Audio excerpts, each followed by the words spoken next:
Ladies and gentlemen, welcome back to Guilty Gear. Today, we'll talk about Baiken, a one-armed woman with a katana and a lust for vengeance. Baiken has average speed, overall low damage output, and fairly low health, but she can attack back while she's blocking, making almost any opposing attack punishable. I'm Carlos, and you're watching episode 22 of Guilty Bits.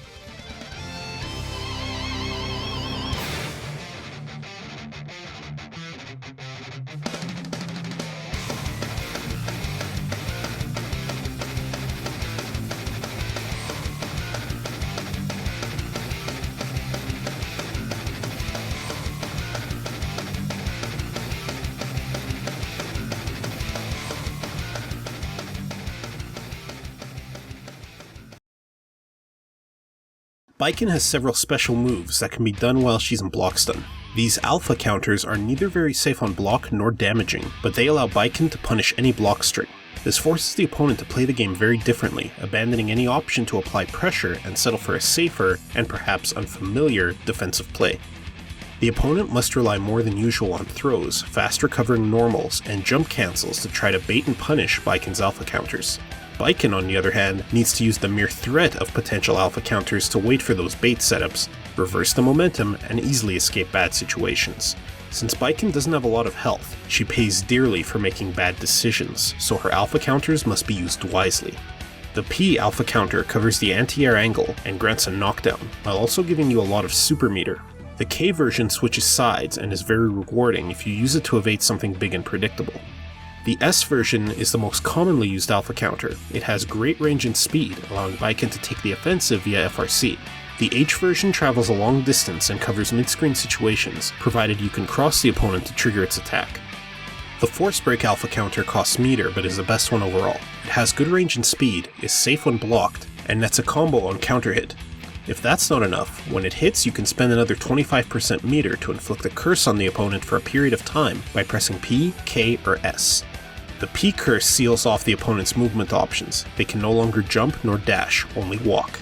The K curse turns every hit Baiken lands into a counter hit, allowing for some very damaging combos. The S curse makes the opponent unable to block Baiken's next hit. The fun doesn't stop here though. Right after you've chosen which curse to inflict, you can once again pick a button and press it to add another effect, sealing off one of the opponent's buttons until the curse is over. The button you want to seal changes with the matchup, but good options to consider are P to prevent access to forward P anti-air, H to prevent access to throws, or D to prevent the ability to burst.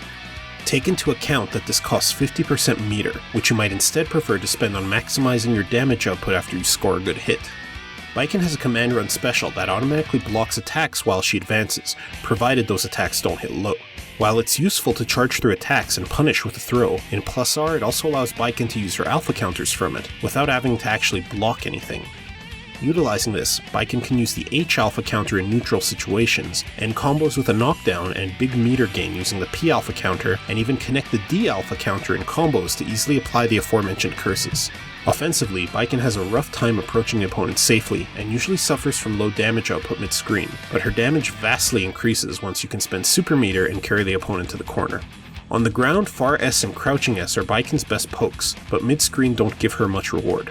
Forward P barely has horizontal range, but has upper body invincibility from the first frame, making it useful both as an anti-air and a counter poke. It can also chain to forward K. Speaking of which, forward K is another important normal for Baiken. It has throw invincibility at the start, which can save Baiken from tick throw setups, because Baiken's short throw range will not allow her to try to throw the opponent back. Forward K also grants frame advantage on block, which increases if done further away and the foot advances a bit before making contact. This makes it great to chain into when the opponent tries to push Baiken away with faultless defense. Tatami is her most important special move and used differently on the ground and in the air. On the ground it controls the space in front of her and complements her poking, but when the opponent is cornered it becomes a dangerous threat, because on hit Tatami bounces the opponent off the wall, allowing for a combo. The aforementioned standing S and crouching S combo into Tatami against a crouching opponent or on counter hit, making those normals scarier as well in the corner. In the air, Baiken doesn't have access to alpha counters, but has other important tools. Jumping P is fast and has a good hitbox. Combined with a throw option select, it's great for close range air-to-air situations. Jumping S is a fast, long-range normal that goes in a downward angle and is great to start air dash offense with when spaced properly. By chaining jumping P's and K's after it, you can either launch the opponent for an aerial combo if it hits, or keep the opponent in block stun and get a small mix-up on block by either landing and attacking low or throwing, or chaining into her jumping D, which keeps her suspended in the air and allows for delayed fuzzy guard overheads. Her jumping D has an FRC point which is crucial in her combos, for both carrying to and continuing into big damage in the corner. Jumping H is a slow normal with a long downward hitbox that stays active until Baiken lands. Baiken can use it very early when jumping forward as a counter poke, and when it connects she can cancel it into aerial Tatami for safety on block. On hit it can lead to huge damage, provided Baiken has the meter to spend. Speaking of the air Tatami, it's a great versatile move which can be used in many different ways. Unlike the ground Tatami, the aerial version does not disappear after the initial bounce, remaining active as it falls to the ground. It doesn't have the same knockback and bounce effect as the initial phase, but it's still useful.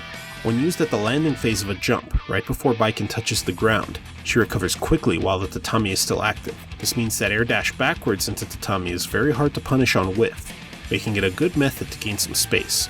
This also means that a landing aerial Tatami is great for Okizeme, forcing the opponent to block it while Baiken is free to advance. Since Baiken's forward instant air dash offense is risky to start, a well-placed Tatami can allow her to get safely into that position and mix up. Overall, the various versions of the Tatami allow Baiken to play defensively while trying to gain precious super meter required for her offense, and later also help create opportunities to start that offense. Yozansen is a fast aerial special that hits overhead. While unsafe on block, when Baiken has 50% meter to spend on it, it becomes a fast overhead that can't be reacted to, that leads to huge damage when it hits. This is a more rewarding alternative in places where you use the aforementioned jump D overhead option after an aerial block string. After a blocked standing P, which is short ranged but has small frame advantage on block, Baiken can either go low, throw forward K option select, or jump cancel into a quick overhead Yozansen RC, which makes for a deadly mix-up with a corner and meter. As always, if you have any questions, please leave us a comment below. And if you like what you've seen, please take a look at our other videos, and subscribe for more character guides like this. Thanks for watching, and see you next time on Guilty Bits.